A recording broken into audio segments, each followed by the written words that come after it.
Muy buena tarde. Sean ustedes bienvenidos a la clase el día de hoy. El día de hoy vamos a tener una clase bastante corta, a efecto de que ustedes puedan repasar para el examen del día de mañana. Tienen examen, ¿verdad? Buenas tardes, licenciado. Sí, así es. Buenas tardes, Sharon. Sí hay examen, dice Sharon. Entonces vamos a tratar de hacer una clase corta, si a ustedes les parece, por supuesto. Si no, pues agotamos nuestra clase, nuestro tiempo el día de hoy.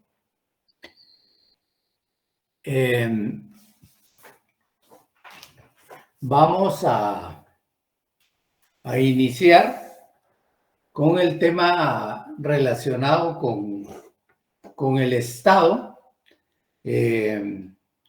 aunque ya dejamos sentadas algunas premisas, algunos presupuestos que se refieren al Estado como sujeto principal del derecho internacional público. Es decir, que en su ámbito de participación, el Estado tiene la posibilidad, tiene el derecho de crear derecho internacional público. ¿Y cómo lo va a hacer?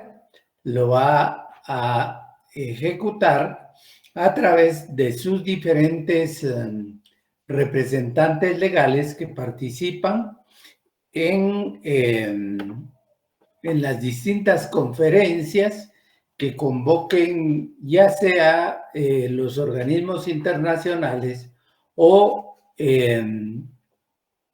alguna otra organización de carácter mundial, universal, o que convoquen las instancias regionales o los foros de integración regional que se reúnen en función de intereses importantes para cada uno de esos grupos. Entonces, de esas reuniones, de esas conferencias, puede surgir normas que son de naturaleza internacional, adoptadas por los estados, aprobadas por los estados y ratificadas por los estados, con lo cual resultan vinculados de manera obligatoria a determinados tratados, a determinados convenios, a determinados acuerdos que han sido suscritos entre ya sea la totalidad de estados o múltiples estados, o ya sea de estados de forma bilateral. Tienen con ello entonces para hacer y comparecer ante la comunidad internacional y adoptar normas internacionales, tienen la capacidad jurídica, la legitimidad para poder asumir esos compromisos que se adquieren en los diferentes foros de carácter internacional, en donde se da lugar al nacimiento de normas de derecho internacional y como resultado de ello, derecho internacional. Para poder actuar debe tener determinados elementos, como lo dijimos en la sesión pasada, dijimos que debía contar con un territorio debidamente delimitado, dentro del cual tenga una población o que se relacione entre sí y que se someta a las normas jurídicas o al ordenamiento jurídico que crea este estado en particular.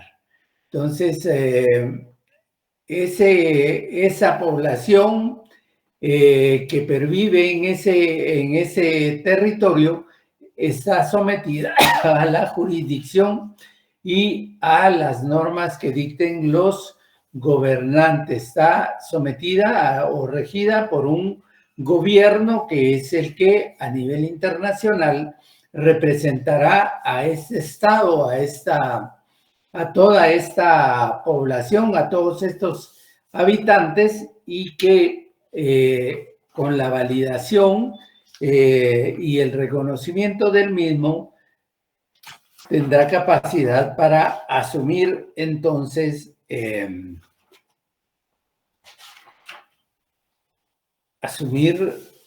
la legislación que vayan adoptando en dicho lugar. Ejemplo de ello podríamos decir el derecho o la convención de los estados sobre el espacio aéreo, la forma como se regula y entender qué es o a qué se refieren las libertades del aire, que son las que se regulan en dicha convención para poder tener una relación recíproca entre los estados de poder surcar, de poder comercializar y de tener los permisos necesarios para el aterrizaje, para el abordaje de las personas que de un estado o de otro, o que viajan de un estado hacia otro estado, puedan hacerlo libremente sin ninguna limitación. Dentro de ese marco, entonces, también encontramos que existe una clasificación de estos estados, siendo una clasificación reconocida, importante, aquella que los divide en estados independientes y en estados dependientes, teniendo como o entendiendo como aquellos estados independientes los que ejercen soberanía plena dentro de su marco territorial, sin injerencias ni intervención de otros estados.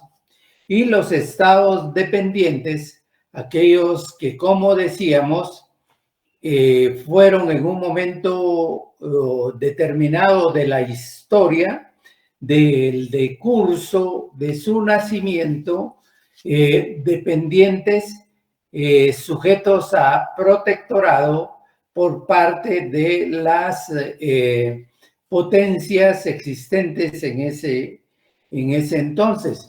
De ahí que habláramos de los mandatos que se crearon en el tiempo de la Sociedad de Naciones al finalizar la Segunda Guerra Mundial, en donde estados como el Reino Unido, Inglaterra, Francia, España, Holanda, entre otros tantos que conforman los estados de Europa y ahora la zona Schengen, podríamos decir que fueron los mandantes los que asumieron el control de diversos estados principalmente del África y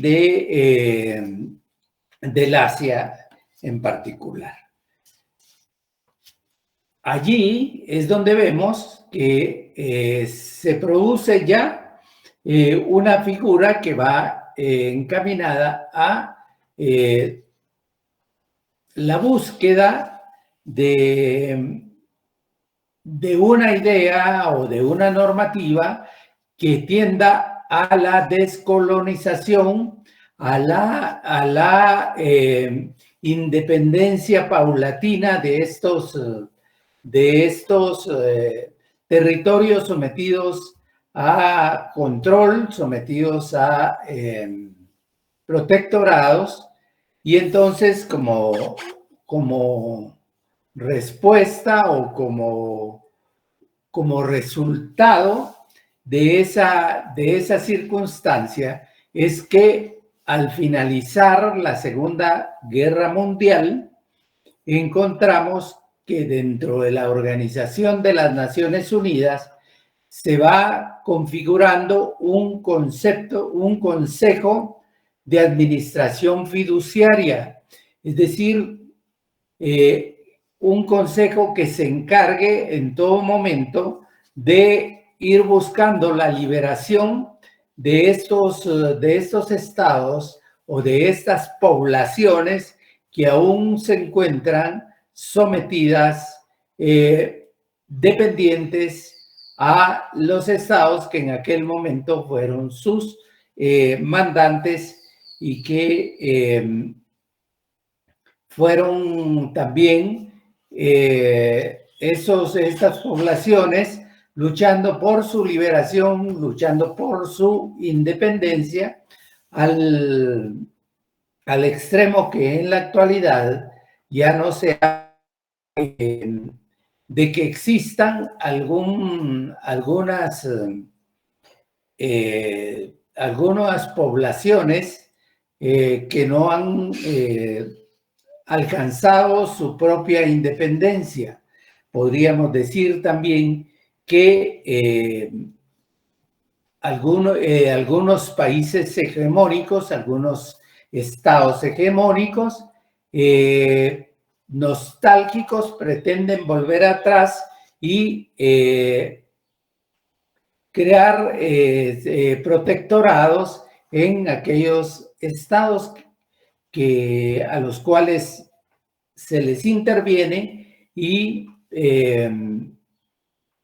se les somete a esta forma, a esta figura de protectorado para supuestamente a través de ello llevar la ayuda humanitaria que necesitan estos estados de forma figurada. Entonces tenemos que los estados van surgiendo, van naciendo en la medida en que se van independizando y que se van siendo reconocidos por los otros estados, por la misma comisión, por la misma comunidad internacional y por la Organización de las Naciones Unidas o por el reconocimiento de los estados en otros foros de carácter internacional. Y en ese ámbito internacional adquieren por mandato vinculante de convenciones internacionales, adquieren derechos, deberes y obligaciones. Tenemos entonces que la Convención de Uruguay de 1933 se refiere a los derechos y a los deberes de los estados. Es decir, establece el doctor acá que los estados tienen derechos y tienen obligaciones ante el derecho internacional. ¿Y por qué adquieren esos derechos? Porque son signatarios, han adoptado, han ratificado, han aprobado una convención en la cual se determinan, en la cual se fijan los derechos de cada uno de estos estados como figuras independientes, como figuras soberanas frente a los demás, frente a sus colegas que forman parte de la comunidad internacional. Esta convención se llevó a cabo, o conferencia, es la conferencia de Montevideo en 1933, en la cual se llevó a cabo durante la conferencia internacional americana sobre derechos y deberes de los estados.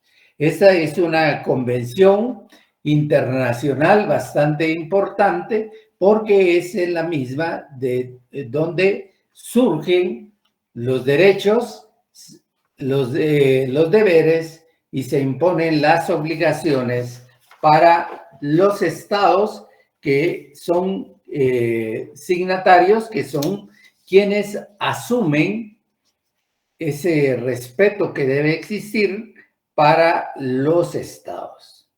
Y esta convención, en su artículo 3, dice que aún antes de reconocido el Estado, tiene el derecho a defender su integridad territorial, tiene derecho a defender su independencia y proveer la conservación y prosperidad y por consiguiente organizarse mejor, como mejor lo entendiere, legislar sobre sus intereses, administrar sobre sus servicios y determinar la jurisdicción y competencia de sus tribunales.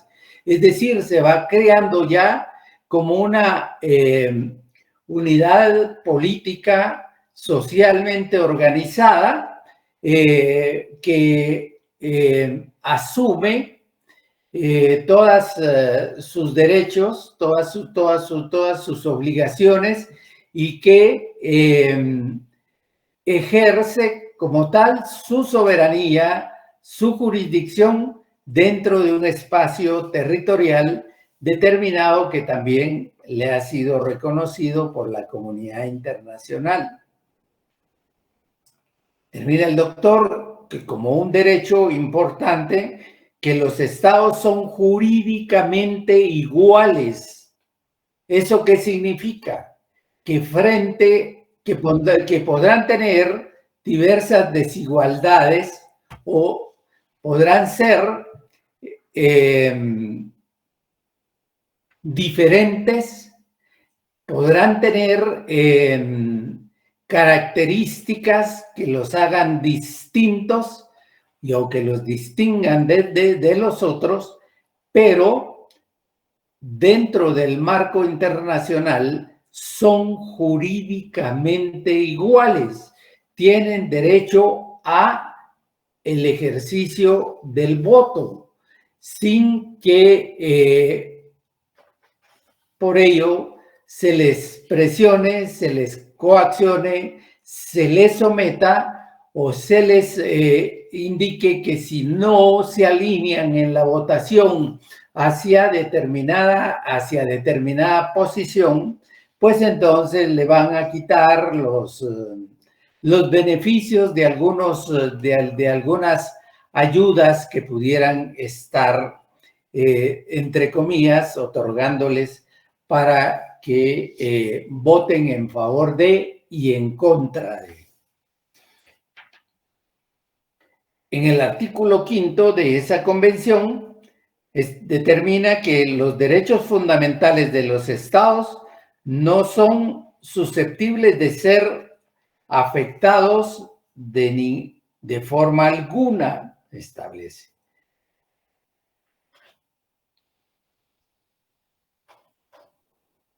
La Carta de las Naciones Unidas determina que los pueblos de las naciones están resueltos a reafirmar la fe en la igualdad, como vimos, de las grandes o pequeñas naciones, a crear condiciones bajo las cuales puedan mantenerse, el respeto a las obligaciones emanadas de los tratados y otras fuentes del derecho internacional.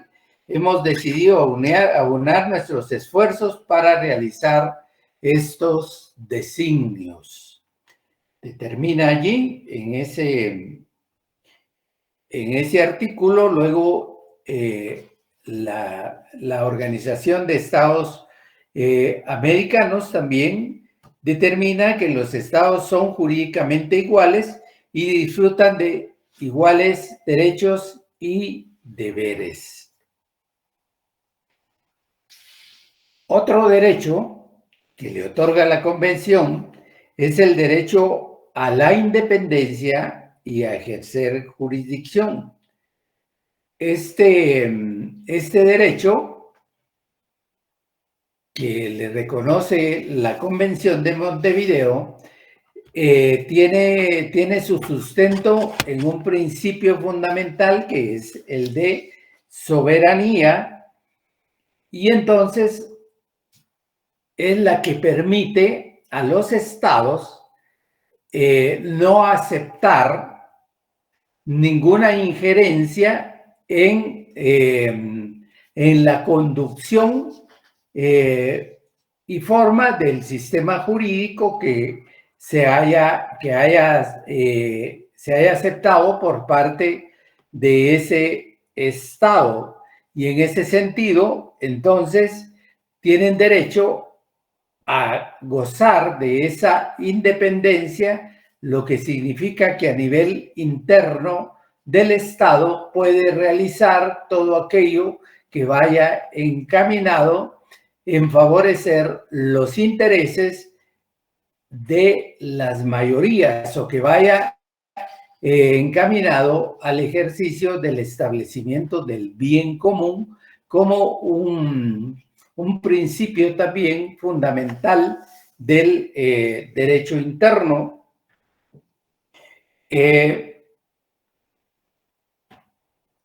También goza del derecho a la conservación de la defensa. ¿Eso qué significa? Que tiene derecho a armarse.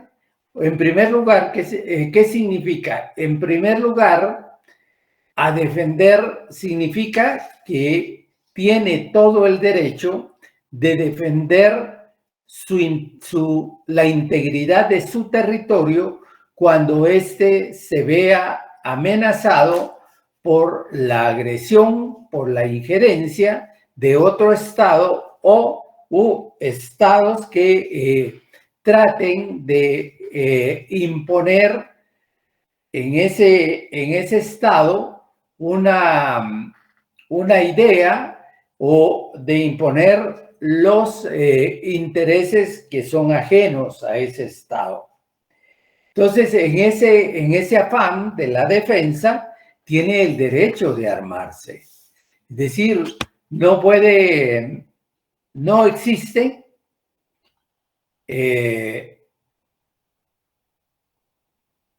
estados sin la compañía de un ejército, excepción de Costa Rica, por ahí Suiza, que han delegado esa posición del derecho a las armas a las policías civiles. Tienen el derecho también a controlar la criminalidad, ya sea internacional, y si es interna, es un deber del Estado otorgar a sus ciudadanos la mayor seguridad posible para el desarrollo personal, el desarrollo de la familia y el desarrollo de la misma sociedad. tiene derecho a controlar aquellos grupos criminales que ingresan al territorio con la finalidad de delinquir, ya sea a través de bandas del narcotráfico, del tráfico de personas, de la falsificación de la moneda, del tráfico de niños, de la famosa pornografía, etcétera, etcétera. Tiene el legítimo derecho de defenderse de esos grupos criminales. Derecho a la legítima defensa dice que se extiende hoy en día hasta evitar un peligro que se cree razonablemente inminente. Con base a las clases que hemos en las que hemos compartido con anterioridad, les pregunto a nivel internacional cuál es el órgano que tiene el libre o al que se le ha encomendado el derecho a la legítima defensa o el derecho a la defensa internacional, para mantener, por supuesto, la paz y la seguridad mundial. Les pregunto y los dejo en el uso de la palabra.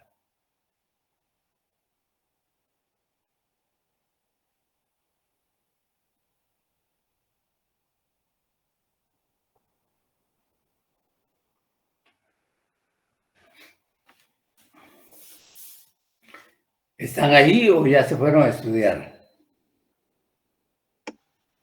Buenas tardes, licenciado. ¿Sería la ONU? La Organización de Naciones Unidas.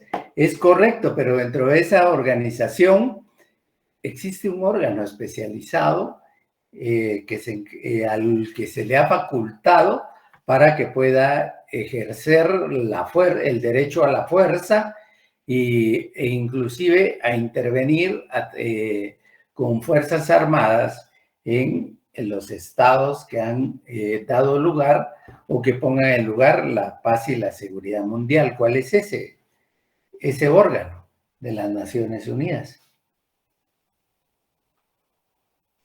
Buenas tardes, licenciado. Muy buenas tardes, don Samuel.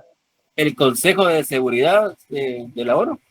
Así es el Consejo de Seguridad de las Naciones Unidas, el ente encargado por parte de todos los estados reunidos en Asamblea General para que se encargue de preservar la paz y la seguridad mundial, e inclusive haciendo uso de la fuerza cuando sea muy necesario.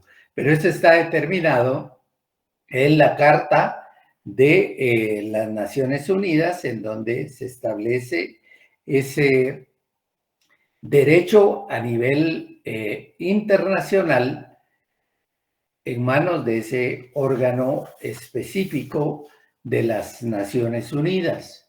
Es decir, que es el único llamado a imponer determinadas sanciones para someter en alguna medida a los estados que han agredido a otro y se permanezcan en su actitud de agresión. Entonces, ahí es donde actúa Naciones Unidas, actúa imponiendo algún grado de restricción, alguna medida coercitiva en contra de los estados que han afectado a otros, y en ese sentido, pues, hay una legalidad en esa forma de actuación. Otro derecho del que gozan estos estados es el derecho al respeto mutuo. Y el derecho que todo estado tiene a mantener su dignidad, de manera que no se puede, dice, arbitrariamente emitir actos que empuñen la imagen de otro Estado. Es decir, que se le trate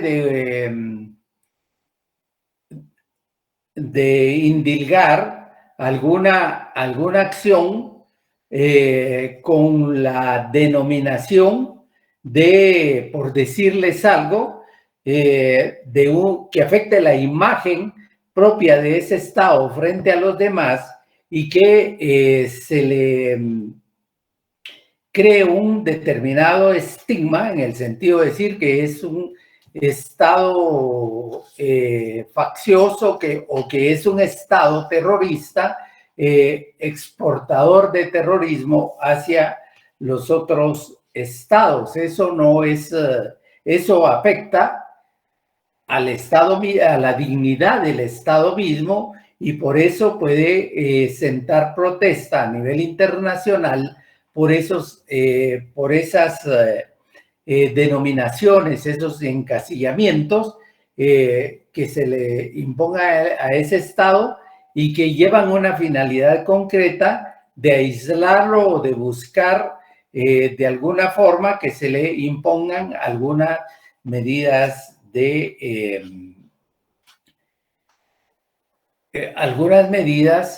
para someterlo.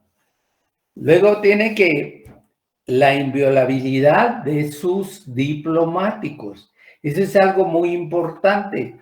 Está en la Convención sobre el derecho diplomático, en el cual determina que los diplomáticos gozan de inmunidad y gozan de determinadas prerrogativas en aquellos estados en los que esté ejerciendo su función como embajador o como misionero diplomático o como representante de un estado que goza de estos privilegios diplomáticos en conferencias internacionales.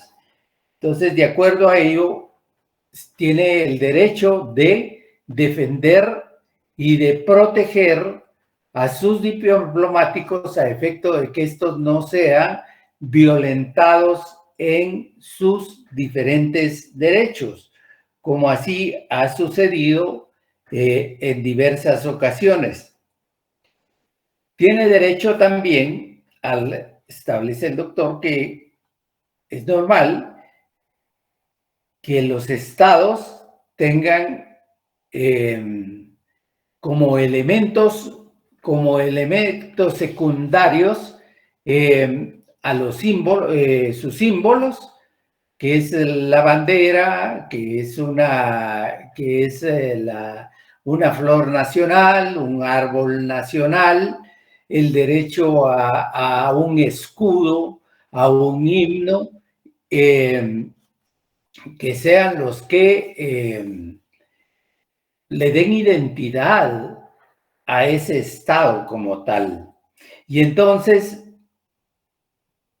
ello le da, en tanto y en cuanto que tiene esos símbolos como elementos secundarios que lo hacen ser o que le dan su esencialidad, su razón de ser, tiene derecho a defenderlos frente a las agresiones de que pueda ser objeto. Vemos en algunas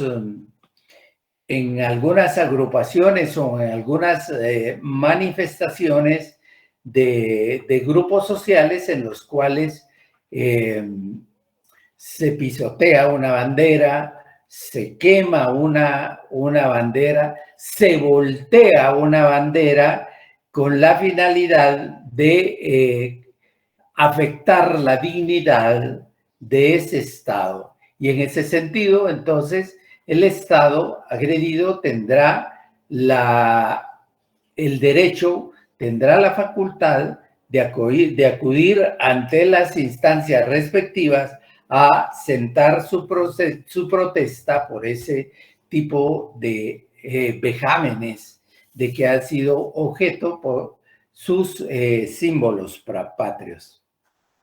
Dice, por